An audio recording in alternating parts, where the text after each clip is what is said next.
നമുക്ക് എന്തെങ്കിലും പ്രശ്നങ്ങളുണ്ടെങ്കിൽ നമുക്ക് ഡയറക്റ്റ് പ്രധാനമന്ത്രി മോദിജിയെ അറിയിക്കാൻ കഴിയും? അതിനു മുമ്പ് ഞാനൊരു കാര്യം പറയാം. അറിയിക്കാൻ പറ്റും. അതെങ്ങനെയാണെന്നുള്ള പറയുന്നതിന് മുമ്പ് ഒരു കാര്യം പറയാം. ഞാനിങ്ങനെ ക്ലാസ്സുകൾ എടുക്കാൻ പോകുന്ന ഒരാളാണ് പ്രധാനമന്ത്രിയുടെ പല പല പദ്ധതികളെക്കുറിച്ചും കേന്ദ്ര സർക്കാരിൻ്റെ പദ്ധതികളെക്കുറിച്ചും. അപ്പോൾ ഞാൻ ആലുവയ്ക്കടുത്ത് ഒരു സ്ഥലത്ത് പോയിട്ട് ക്ലാസ് എടുത്തു. എന്നിട്ട് ആ കുട്ടിയോട് എന്തൊക്കെ നമുക്ക് പ്രധാനമന്ത്രിയെ അറിയിക്കാൻ പറ്റും, എങ്ങനെയൊക്കെ അറിയിക്കാൻ പറ്റും എന്നുള്ള കാര്യങ്ങൾ പറഞ്ഞു കൊടുത്തു. ക്ലാസ്സിന് ബാക്കി പ്രധാനമന്ത്രിയുടെ പ്രധാനപ്പെട്ട സ്കീമുകളെക്കുറിച്ചും പറഞ്ഞു കൊടുത്തു. അത് കഴിഞ്ഞിട്ട് ഒരു 12 ദിവസം കഴിഞ്ഞപ്പോൾ ആ കുട്ടി എന്നെ വിളിക്കുകയാണ്, എൻ്റെ ചേച്ചി നമ്മുടെ മോഡിജി ഭയങ്കര സൂപ്പറാണ് കേട്ടോ. ഞാൻ പറഞ്ഞു എന്ത് പറ്റി? അപ്പോൾ ആ കുട്ടി പറഞ്ഞു, മോളെ ചേച്ചി അന്ന് ക്ലാസ്സിൽ പറഞ്ഞില്ലേ നിങ്ങൾക്ക് എന്തെങ്കിലും പ്രശ്നങ്ങളുണ്ടെങ്കിൽ ഇവിടെ കൗൺസിലറില്ല, മെമ്പറില്ല, BJPയുടെ വേറെ പ്രതിനിധികളില്ല എങ്കിൽ നമുക്ക് എന്ത് പ്രശ്നമുണ്ടെങ്കിലും റൈറ്റ് ടു PM WRITETOPM അതാണ് അതിൻ്റെ സൈറ്റ്. അത് കയറി അറിയിച്ചാൽ മതി എന്ന് ചേച്ചി പറഞ്ഞു തന്നിരുന്നല്ലോ. അത് ഞാൻ എഴുതി വെച്ചിരുന്നു. അപ്പം ഞങ്ങൾ ഈ ഗൃഹസമ്പർക്കത്തിന് BJPക്കാർ പോയപ്പോൾ ഒരു വീട്ടിൽ വയ്യാത്ത 2 കുട്ടികൾ, അച്ഛനൊരു പെയിൻ്ററാണ്, നല്ല പ്രായമുണ്ട്, വല്ലപ്പോഴേ പറ്റുള്ളൂ, അമ്മയ്ക്ക് ഈ കുട്ടികളെയും വിട്ട് എവിടെയും പോകാൻ പറ്റില്ല, ഇടിഞ്ഞു പൊളിഞ്ഞ ഒരു സ്വന്തമായി ഇതൊന്നും ഇല്ലാത്തൊരു വീട്ടിൽ. ഞാൻ ഏത് പാർട്ടിയാണെന്നോ ഏത് മതമാണെന്നോ ഞാൻ നോക്കിയില്ല. ഞാൻ ഉടനെ തന്നെ എനിക്കറിയാവുന്ന ഇംഗ്ലീഷിൽ അങ്ങോട്ടേക്ക് എഴുതി, ഇങ്ങനൊരു ആൾക്കാർ ഇന്ന അഡ്രസ്സിലുണ്ട്, എന്താണ് എൻ്റെ കോൺടാക്റ്റ് നമ്പർ എന്നൊക്കെ പറഞ്ഞ് എഴുതി. ചേച്ചി 2 ദിവസം കഴിഞ്ഞപ്പോൾ എന്നെ ആരാ വിളിച്ചത് പറയൂ? PM-ന്റെ ഓഫീസിൽ നിന്ന്? അല്ല, കളക്ടർ. അദ്ദേഹം കളക്ടർ എന്നിട്ട് ചോദിച്ചു നിങ്ങൾക്ക് എങ്ങനെ PM ആയിട്ട് ഇത്ര ബന്ധം? അപ്പോൾ ആ കുട്ടിന് PM ആയിട്ട് എനിക്ക് ബന്ധമൊന്നുമില്ല. അപ്പോൾ കളക്ടർ PM-ന്റെ ഓഫീസിൽ നിന്ന് ഇവിടെ വന്ന് ചെക്ക് ചെയ്ത് കാര്യങ്ങൾ ശരിയാണോ എന്ന് ഉറപ്പ് വരുത്താനായിട്ട് വന്നിരിക്കുന്നു, നിങ്ങൾ എന്താ ചെയ്തത്? അപ്പോൾ അതോ ഇവിടെ ഒരു ചേച്ചി ക്ലാസ് എടുക്കാൻ വന്നപ്പോൾ ഞങ്ങളടുത്ത് പറഞ്ഞു എന്ത് നിങ്ങൾക്ക് ഒരു പ്രയാസം തോന്നുന്ന കാര്യം ഉണ്ടായാലും ഇങ്ങനെ അയച്ചാൽ മതി എന്ന് പറഞ്ഞു. ഞങ്ങൾ അവിടെ എഴുതി അയച്ചു. ഇപ്പം ഞാൻ മോശക്കാരനായില്ലേ? നിങ്ങൾക്ക് എന്നോട് പറഞ്ഞാൽ പോരെ? അപ്പം സാറിനെ എങ്ങനെ അപ്രോച്ച് ചെയ്യണം എന്താണെന്നും എനിക്കറിയില്ല, പക്ഷേ PM-നെ എങ്ങനെ അപ്രോച്ച് ചെയ്യാമെന്ന് ഞങ്ങൾക്കറിയാം. ഒന്ന് ആലോചിച്ച് നോക്കൂ, കളക്ടറെ അപ്രോച്ച് ചെയ്യുന്നതിനേക്കാളും എത്രയോ എളുപ്പത്തിൽ PM-നെ അപ്രോച്ച് ചെയ്തു. വീട് കിട്ടി. ഇത് ഇപ്പം ഞാനിങ്ങനെ ഫോണിൽ കൂടെയൊക്കെ പറഞ്ഞ് കേട്ടിട്ട് എൻ്റെ ഹസ്ബൻഡ് ഇപ്പം ഞാൻ കാണിച്ചുകൊണ്ടിരിക്കും, പിന്നെ എന്ന് പറഞ്ഞ് കാണിച്ചുകൊണ്ടിരിക്കും. ഒരു ദിവസം ഞാൻ വീട്ടിൽ വന്നപ്പോൾ കുറേ മുട്ടായൊക്കെ മേടിച്ച് അങ്ങനെ ഒരു ഭയങ്കര എക്സൈറ്റ്മെൻറ്റ് ഇരിക്കുന്നു. അദ്ദേഹം ഒരു ഇതയച്ചു, അതായത് സ്പീഡ് പോസ്റ്റിൽ കൽക്കട്ടയ്ക്ക് എന്തയച്ചു. ട്രാക്ക് ചെയ്ത് പോകുമ്പോൾ അത് അവിടെയുണ്ട്, പക്ഷെ ഡെലിവറി ആകുന്നില്ല. ഉടനെ അദ്ദേഹം റൈറ്റ് ടു PM-നെ അവിടെ അയച്ചു.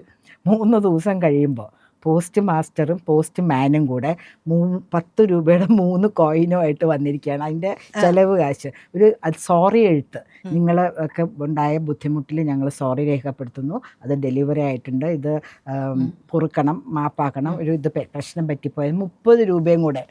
അപ്പം എന്നോട് നിൻ്റെ PM ആള് സൂപ്പറാണ്, നീ ഫോണിൽ കൂടെ റൈറ്റ് ടു PM എന്ന് പറയുമ്പോൾ ഞാൻ ചുമ്മാ പിന്നെ അദ്ദേഹത്തിന് വേറെ ജോലിയില്ലേ എന്ന് വിചാരിച്ചുകൊണ്ടിരിക്കുന്നു. ഇത് കണ്ടോ, ആ 30 രൂപ എനിക്ക് കിട്ടിയത് നിനക്ക് കാണിച്ചിട്ട് നമുക്ക് ഒരു ഐസ്ക്രീം മേടിക്കാമെന്ന് വിചാരിച്ചു എന്ന്. അപ്പം ഇതാണ് ജനങ്ങൾ അറിയേണ്ട ആദ്യത്തെ കാര്യം, ആക്സസിബിളാണ്. റൈറ്റ് ടു PM എന്നുള്ള ഇതിൽ നമ്മൾ ഗൂഗിളിലെടുത്ത് നോക്കിയാൽ ഗൂഗിൾ ക്രോമിൽ നോക്കിയാൽ റൈറ്റ് ടു PM എന്നുള്ള സൈറ്റ് കിട്ടും. അതിൽ നമുക്ക് വേണ്ട കംപ്ലൈൻറ്റ് എഴുതി റെഡിയാക്കി ഫോട്ടോ എടുത്ത് വെച്ച് അപ്ലോഡ് ചെയ്ത് കൊടുത്താൽ മതി. മലയാളത്തിലാണെങ്കിൽ 1-2 ദിവസം എക്സ്ട്രാ എടുക്കും, കാരണം ട്രാൻസ്ലേഷൻ ഡിപ്പാർട്ട്മെൻറ്റിലേക്ക് പോയിട്ട് വരാനായിട്ട്. മുറി ഇംഗ്ലീഷിൽ ഇപ്പം മറ്റേ മോള് പറഞ്ഞ പോലെ മുറി ഇംഗ്ലീഷിലോ മുറി ഹിന്ദിയിലോ ഹമാരെ ലിയേ ഏക്ക് തക്ലിഫ് ഹേ അപ്പം കാം കീജിയേ എന്നൊക്കെ പറഞ്ഞ് എഴുതിയാൽ മതി. ഞാൻ തമാശയായിട്ട് പറയല്ല, ഏത് ഭാഷയാണെന്നുള്ളതല്ല കാര്യം, നിങ്ങളുടെ പ്രശ്നം എന്താണെന്നുള്ളത് അറിയിക്കുക എന്നുള്ളതാണ് പ്രശ്നം. നമ്മൾ പല ക്ലാസ്സുകൾക്കും പോവാറുണ്ട്. അതൊരു വലിയ കാര്യമാണല്ലോ. നമുക്ക് നേരിട്ട് PM-നോട് സംസാരിക്കാം. അവിടെ നിന്ന് കൃത്യമായിട്ട് ഒരു നടപടി വരുന്നു, കളക്ടർ വിളിച്ച് സംസാരിക്കുന്നു. അല്ല, നമ്മൾ കളക്ടർ നിങ്ങൾക്ക് എങ്ങനെ അദ്ദേഹത്തിന്റെ അടുത്ത് കോൺടാക്ട്? നമുക്ക് ഇവിടെ നമ്മളൊരു സ്റ്റേഷനിൽ പോയിട്ടുണ്ടെങ്കിൽ ഒരു കളക്ടറെ കാണാൻ ചെന്നിട്ടുണ്ടെങ്കിൽ എന്തെല്ലാം നൂലാമാലകളാണ്. ഇപ്പൊ കളക്ടർ ചോദിച്ചു നിങ്ങൾക്ക് ഡയറക്റ്റ് എന്നോട് അപ്രോച്ച് ചെയ്തുകൂടായിരുന്നോ എന്ന് ചോദിക്കുന്നു.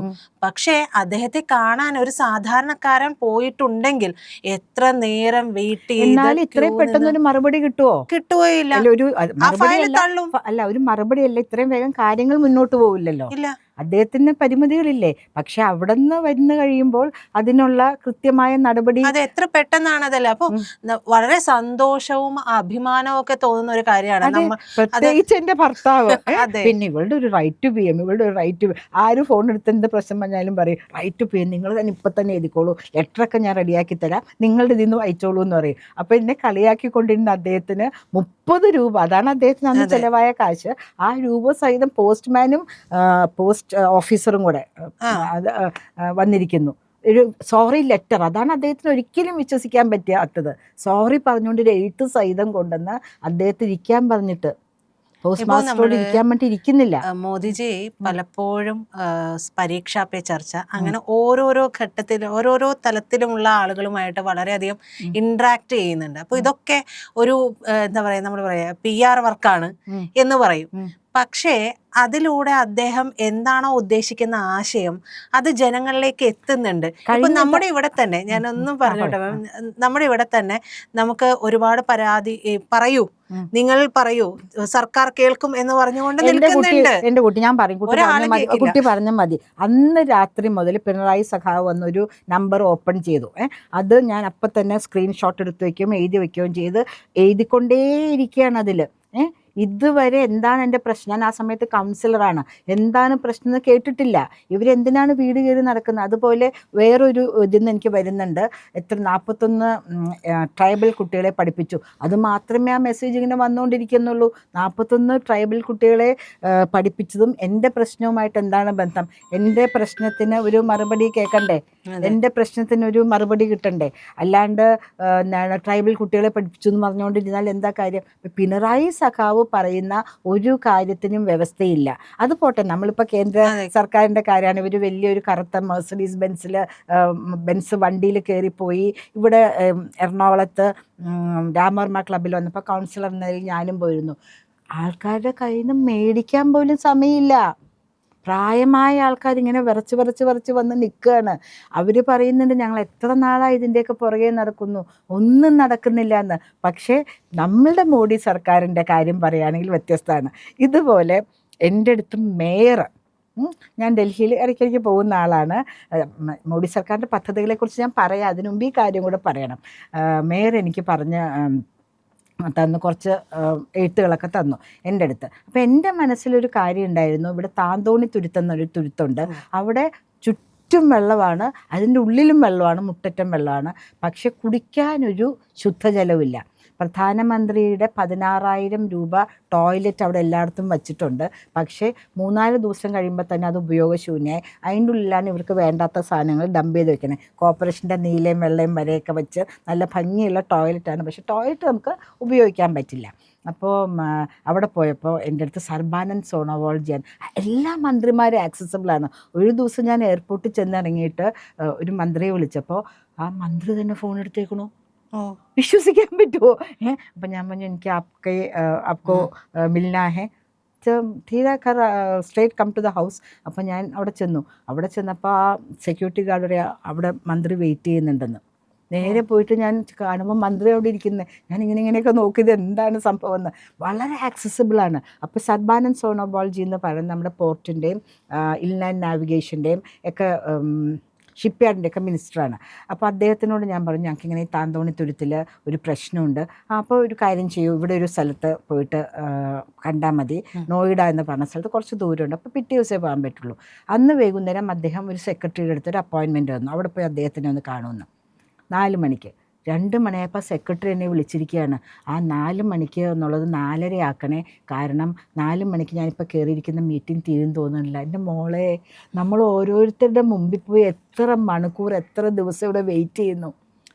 ഇത് അരമണിക്കൂർ, 4 എന്നുള്ളത് 4 എന്നുള്ളത് ഒരു കാര്യമേ അല്ല, അവിടെ വെയിറ്റ് ചെയ്യാണ്ടിരിക്കുക. പിറ്റേ ദിവസം ഞാൻ നോയിഡയിൽ പോയപ്പോൾ അങ്ങേര് IAS ഓഫീസറാണ്, അദ്ദേഹം എന്നെ സ്വീകരിച്ചു.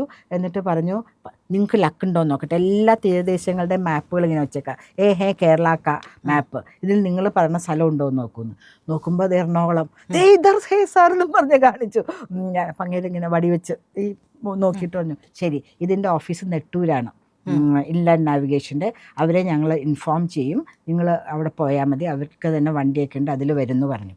അതുപോലെ കൃത്യമായിട്ട് അവിടുത്തെ ശെൽവരാജ് ശെൽവകുമാർ എന്നാണ് ഡയറക്ടറുടെ പേര്. ഡയറക്ടറിനെ വിളിച്ചു. അവിടെ നിന്ന് ലിസി എന്ന് പറഞ്ഞൊരു മാഡം വരും, നമുക്ക് താന്തോണിത്തുരുത്ത് പോയി കാണാമെന്ന് പറഞ്ഞു. ആ പറഞ്ഞ ദിവസം മന്ത്രി ഇവിടെ വന്നു. ഞാൻ മന്ത്രി കാണാനായിട്ട് പോയപ്പോൾ മന്ത്രി ചോദിച്ചു ക്യാ ഹുവാ, അന്ന് അവിടെ പോയിട്ട് ഞാൻ ഇങ്ങനെ ഇന്ന് ഞങ്ങൾ പോകാനിരുന്നതാണ്, പക്ഷെ മന്ത്രി വന്ന കാരണം അത് മാറ്റി വെച്ചു. ഉടനെ അദ്ദേഹത്തെ വിളിപ്പിച്ചു. ഞാൻ വരുന്നതും ഇവരുമായിട്ട് എന്ത് ബന്ധം? എൻ്റെ ചുറ്റും നിങ്ങളൊക്കെ നിൽക്കേണ്ട ആവശ്യമുണ്ടോ? നിങ്ങളെല്ലാവരും എൻ്റെ ചുറ്റും നിൽക്കേണ്ട ആവശ്യമുണ്ടോ? നിങ്ങൾ ഇന്ന് പറ്റെങ്കിൽ ഇന്ന് തന്നെ, അല്ലെങ്കിൽ നാളെ പോയിരിക്കണം. അങ്ങേരുന്ന കാരണം മന്ത്രി വരുമ്പോൾ മന്ത്രി വരുമ്പോൾ അദ്ദേഹമാണ് ഹെഡ്, അദ്ദേഹം കാണണ്ടേ. ഇതാണ് മോഡി സർക്കാരിൽ നടക്കുന്നത്. പിറ്റേ ദിവസം തന്നെ ഞങ്ങൾ അങ്ങോട്ടേക്ക് പോയി 4.75 കോടി രൂപ സാങ്ഷൻ. ആ മാഡം വളരെ അപ്സെറ്റായി. കാരണം നമ്മളുടെ വഞ്ചി പോയി നിന്ന് കഴിഞ്ഞാൽ പിന്നെ മുഴുവനും വെള്ളമാണ്, ചുറ്റും വെള്ളമാണ്. കയറി നമ്മൾ നടക്കുമ്പോൾ ചുറ്റും വെള്ളം, തടഭിത്തി കെട്ടിയാൽ മതി, പക്ഷെ കുടിക്കാനായിട്ടൊരു തുള്ളി വെള്ളമില്ല. ഞാൻ പറഞ്ഞു വന്നത്, നമ്മൾ അവരെ അറിയിക്കുകയാണെങ്കിൽ ആർക്ക് ഏത് മിനിസ്ട്രിയിലേക്കും പ്രശ്നമുണ്ടോ മോദി അറിയിക്കും, പരിഹാരമുണ്ട് എന്നുള്ളത് തന്നെയാണ്. തീർച്ചയായിട്ടും ഏത് മിനിസ്ട്രിയിലേക്കും എല്ലാവരുടെയും നമ്പറുണ്ട്, PA, PSന്റെ ഒക്കെ നമ്പറുണ്ട്. നമ്മളുടെ പ്രശ്നങ്ങളൊന്ന് ടൈപ്പ് ചെയ്ത് എഴുതുകയാണെങ്കിൽ, നല്ല വായിക്കാൻ പറ്റുന്ന പോലെ ഹാൻഡ് റൈറ്റിങ്ങുള്ളവർ എഴുതി അയക്കുകയാണെങ്കിൽ ആ മിനിസ്ട്രിയിൽ നിന്നും പരിഹാരം വരും. ധാരാളം 365ഓളം സ്കീമുകളുണ്ട്. അത് നമുക്ക് ഓരോ ദിവസം എടുക്കാം. ഇന്ന് റൈറ്റ് ടു PM, എന്ത് പ്രശ്നം ഉണ്ടെങ്കിലും റൈറ്റ് ടു PM എന്നുള്ള പോർട്ടലിൽ കയറി എഴുത്ത് റെഡിയാക്കി വയ്ക്കുക, അപ്ലോഡ് ചെയ്യുക. മറുപടി കിട്ടിയിരിക്കും. അത് BJP തരുന്ന ഉറപ്പാണ്. പ്രിയപ്പെട്ട പ്രേക്ഷകരെ, ഇതുവരെ നിങ്ങൾ ഇന്ത്യ ലൈവിന് തന്ന എല്ലാ സഹകരണത്തിനും നന്ദി. മുന്നോട്ട് നിങ്ങളുടെ സഹകരണം ഞങ്ങൾക്ക് ആവശ്യമാണ്. മറ്റൊന്നും ചെയ്യേണ്ടതില്ല. ചാനൽ സബ്സ്ക്രൈബ് ചെയ്യുക, കൂടെ ആ ബെൽ ബട്ടൺ കൂടി ഒന്ന് അമർത്തുക. പിന്നെ മറ്റുള്ളവരോട് ചാനൽ സബ്സ്ക്രൈബ് ചെയ്യാനായിട്ട് പറയുക.